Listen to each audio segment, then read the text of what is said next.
അതെ, നല്ല രീതിയിൽ ഇംഗ്ലീഷ് സംസാരിക്കാനാണ് നിങ്ങൾ ഉദ്ദേശിച്ചെങ്കിൽ join with us. Speaker academy, Thiruvilwamala road, Payyanur. കഠിനം വേണ്ട, നിരന്തരമായിട്ടുള്ള പരിശ്രമം മാത്രം മതി.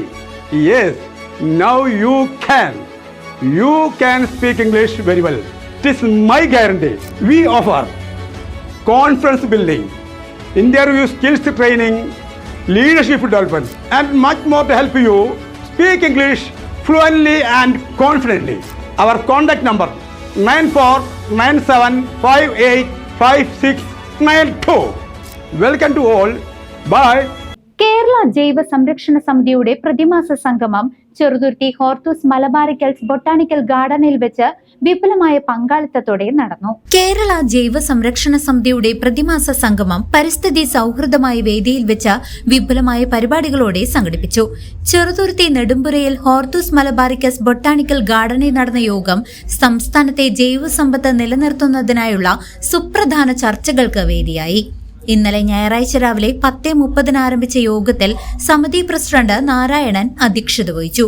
നമ്മൾ പലപ്പോഴും ഒരു ചെടികളുടെ കളർ ഇങ്ങനെ മാറ്റിക്കൊണ്ടുവരിക, പൂവിന്റെ കളർ മാറ്റുക, അല്ലെങ്കിൽ സീഡ്ലെസ് ഉണ്ടാകുക, ഇതൊക്കെ ജെനറ്റിക്കൽ റിസർച്ചിലൂടെ അല്ലെങ്കിൽ ജെനറ്റിക്കൽ മ്യൂട്ടേഷനിലൂടെയാണ് പലപ്പോഴും നമ്മൾ ചെയ്യാറ്. ഈ വൃക്ഷായുർവേദത്തില് ഇതിന് പല വിധത്തിലുള്ള ദ്രവ്യങ്ങൾ ചെടിയിലും കണക്കിലും അപ്ലൈ ചെയ്തിട്ട് പൂവിന്റെ കളർ മാറ്റുക, ഫലത്തിന്റെ സ്വാദ് മാറ്റുക എന്നുള്ള പ്രക്രിയകൾ ചെയ്യുന്നു. നിർഭാഗ്യവശാൽ ഇതുവരെ അതിനകത്ത് റിസർച്ച് ആരും ചെയ്തതായിട്ട് അല്ലെങ്കിൽ അത് പ്രാക്ടിക്കലായിട്ട് ചെയ്തതായിട്ട് നമ്മുടെ അറിവില്ല. ഏഷ്യ അഗ്രി സൊസൈറ്റിയാണ് ഈ കാര്യത്തിൽ ഈ വൃക്ഷായുർവേദം എന്നുള്ള ആ സംഗതിനെ കുറച്ചുകൂടി ജനകീയമാക്കാനുള്ള ശ്രമങ്ങൾ നടത്തുന്നത്. അതിനുള്ള ഒരു പ്ലോട്ട് അപ്പോ ഇവിടെയും അതിന്റെ ഒരു ഡെമോൺസ്ട്രേഷൻ പ്ലോട്ട് നമുക്ക് ആരംഭിക്കാന്നുള്ള കാര്യത്തിൽ സംസാരിച്ചിരുന്നു. പാലക്കാട് അത്താച്ചി ഫാമിലും അത്തരത്തിലുള്ള ഡെമോൺസ്ട്രേഷൻ പ്ലോട്ട് ഒരു റിസർച്ച് വർക്കിന്റെ ഭാഗമായിട്ട് നമ്മൾ ഉദ്ദേശിക്കുന്നുണ്ട്. അവിടെ നമ്മൾ ഉദ്ദേശിക്കുന്നുണ്ട്, അവിടെ നമ്മൾ കൊന്നയുടെയാണ് പരീക്ഷിക്കാൻ പോകുന്നത്. റിസർച്ച് തന്നെയാണ്, അതായത് പരീക്ഷണം തന്നെയാണ് നടത്തുന്നത്. മറ്റൊന്ന് ഷോമാൻ സാറാണ് ഇത് കൃഷിക്കാരന് ഉപയുക്തമായ രീതിയിൽ അല്ലെങ്കിൽ പ്രാക്ടിക്കലായ രീതിയിലേക്ക് ഇതിനെ കൊണ്ടുവരാനുള്ള ആദ്യത്തെ ശ്രമം നടത്തുന്നത്. ഇത് പലപ്പോഴും അക്കാഡമിക് തലത്തിൽ മാത്രം വരുന്ന ഒരു സാധനമാണ്. ഗ്രന്ഥങ്ങളിൽ പറഞ്ഞിട്ടുണ്ട്, ആ ഗ്രന്ഥത്തിൽ പറഞ്ഞിട്ടുണ്ട്, ഇങ്ങനെ പല പല ഗ്രന്ഥങ്ങളിലായിട്ട് കിടക്കുന്ന നുറുങ്ങ് കാര്യങ്ങളെ ക്രോഡീകരിച്ചത് ഏഷ്യ അഗ്രി സൊസൈറ്റിയാണ്. സെക്രട്ടറി രാജീവ് പ്രവർത്തന റിപ്പോർട്ട് അവതരിപ്പിച്ചു. അഷ്ടാംഗം ഉണ്ണി, FOP Vinod, doctor Shankar, coordinator Jayaprakash T എന്നിവർ ജൈവ സംരക്ഷണത്തിന്റെ പ്രസക്തിയെക്കുറിച്ച് സംസാരിച്ചു. 2013 ഇതിന്റെ തുടക്കം സന്തോഷ് എന്നുള്ള വ്യക്തിയുടെ മനസ്സിൽ ഉരുത്തിരിഞ്ഞ ആശയം പ്രധാനമായിട്ട് അന്ന് ഔഷധ സസ്യങ്ങളെ സംരക്ഷിക്കുക എന്നുള്ളൊരു ചെറിയ ചിന്ത മാത്രം മനസ്സിലുണ്ടായിരുന്നില്ല. പിന്നീട് ഹോർത്തൂസ് മലബാറിക്കസ് എന്നുള്ള പുസ്തകം വായിക്കാൻ ഇടയാവുകയും അതിൽ പറഞ്ഞിട്ടുള്ള 742 സസ്യങ്ങളെ എങ്ങനെയും നമുക്ക് ഇവിടെ വെച്ചു പിടിപ്പിച്ച് ഒരു ജൈവ സംരക്ഷണ ഉദ്യാനം ആക്കി മാറ്റണം എന്നുള്ളൊരു ദൃഢനിശ്ചയം കഴിഞ്ഞ 14 വർഷമായിട്ട് അദ്ദേഹത്തിന്റെ മനസ്സിൽ കൊണ്ടാണ്. അതാണ് നമുക്ക് ഈ 30 ഏക്കറിൽ കാണുന്ന ഹോർത്തൂസ് മലബാറിക്കസ് ബൊട്ടാണിക്കൽ ഗാർഡൻ.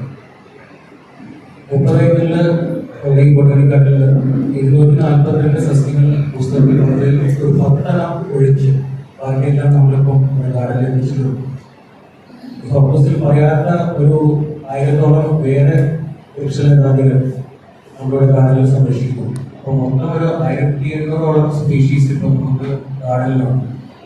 അപ്പോൾ കേരളത്തിൽ തന്നെ അല്ലെങ്കിൽ ദക്ഷിണേന്ത്യയിൽ തന്നെ ഇത്ര ചുരുക്കം വിസ്താരമുള്ള ഒരു ബൊട്ടാണിക്കൽ ഗാർഡൻ, ഇത്രയധികം ജൈവ വൈവിധ്യം ഉള്ള ഒരു ഗാർഡൻ എന്ന പ്രത്യേകത ഹോർത്തൂസ് മലബാറിക്കസിനുണ്ട്. അല്പം അഹങ്കാരത്തോടെ തന്നെ പറയാം. കേരളത്തിലെ വിവിധ ജില്ലകളിൽ നിന്നുള്ള പ്രതിനിധികൾ പങ്കെടുത്ത യോഗത്തിൽ ഹോർത്തൂസ് മലബാറിക്കസ് ബൊട്ടാണിക്കൽ ഗാർഡനിലെ അപൂർവ ജൈവ വൈവിധ്യങ്ങളെക്കുറിച്ച് റിസോർട്ട് പ്രതിനിധി ആനന്ദ് വിശദീകരിച്ചു.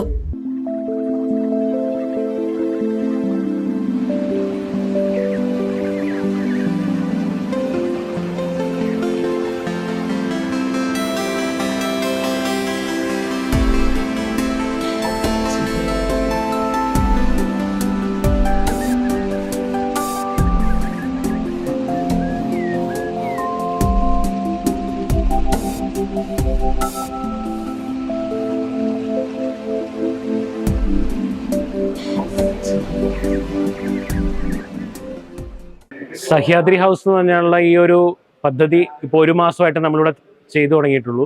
നല്ല 2 മാസമായി. പ്രധാനമായിട്ടും പശ്ചിമ മലയോര മേഖലകളിലെ ഉയരങ്ങളിലുള്ള ചെടികൾ, ഓർക്കിഡ്സ്, അതുപോലെ ഫേൺസ്, ഇതൊക്കെ സംരക്ഷിക്കുക എന്നുള്ളൊരു ഉദ്ദേശത്തോടു കൂടി ചെയ്തിരിക്കുന്നതാണ്. ഇതിപ്പം എപ്പിഫൈറ്റിക് ഫേൺസ്, അതായത് എപ്പിഫൈറ്റിക് ഓർക്കിഡ്സും എപ്പിഫൈറ്റിക് ഫേൺസുമാണ് നമ്മൾ ഈ കംപ്ലീറ്റ് സ്പ്രെഡിൽ അറേഞ്ച് ചെയ്തിരിക്കുന്നത്. ഇതെല്ലാം ടെറസ്ട്രിയൽ ഓർക്കിഡ്സും ടെറസ്ട്രിയൽ ഫേൺസും ആണ് ചെയ്തിരിക്കുന്നത്. അതുപോലെ മലയോര മേഖലയിലെ ആവാസ വ്യവസ്ഥയായിട്ടുള്ള വെള്ളച്ചാട്ടങ്ങൾ, അതോട് ബന്ധപ്പെട്ട് വളരുന്ന ചെടികൾ, അതെല്ലാമാണ് നമ്മൾ ഇവിടെ അറേഞ്ച് ചെയ്തിരിക്കുന്നത്. ഏകദേശം ഒരു 70ഓളം സ്പീഷീസ് നമ്മളിപ്പം ഈ സഹ്യാദ്രി ഹൗസിനകത്ത് കൺസർവ് ചെയ്ത് പോകുന്നുണ്ട്. കൂടുതൽ മലയോര മേഖലകളുടെ എക്സ്ക്ലൂസീവ് ഡൈവേഴ്സിറ്റി ആയിട്ടുള്ള ഓർക്കിഡ്സുകൾ, അതെല്ലാം സംരക്ഷിക്കുന്നതിന് വേണ്ടിയാണ് നമ്മുടെ ഉദ്ദേശം ഇവിടെ കൊടുക്കുന്നത്. മെയിൻ്റനൻസ് നമ്മുടെ ചെയ്യുന്നതെന്ന് വെച്ചാൽ ഓട്ടോമേറ്റഡ് ആണ്. ഓട്ടോമേറ്റഡ് എന്ന് പറയുമ്പം ഇതിൻ്റെ പുറകിലൊരു വാട്ടർ കോളം എപ്പോഴും റണ്ണിങ് ഉണ്ടാവും. ടെമ്പറേച്ചർ സെൻസിറ്റീവ് ആണ്. 21 മുതൽ 24 ഡിഗ്രി വരെയാണ് സെറ്റ് ചെയ്തിരിക്കുന്നത്. എപ്പോഴാണോ ടെമ്പറേച്ചർ 24 മുകളിൽ പോകുന്നത്, ഓട്ടോമാറ്റിക്കായിട്ട് ഇത് വർക്ക് ചെയ്ത് തുടങ്ങും. അങ്ങനെയാണ് ഇതിൻ്റെ സിസ്റ്റം വെച്ചിരിക്കുന്നത്. 18 താഴെ പോയി കഴിഞ്ഞാൽ ഓട്ടോമാറ്റിക് അത് കട്ട് ഓഫ് ആവുകയും ചെയ്യും.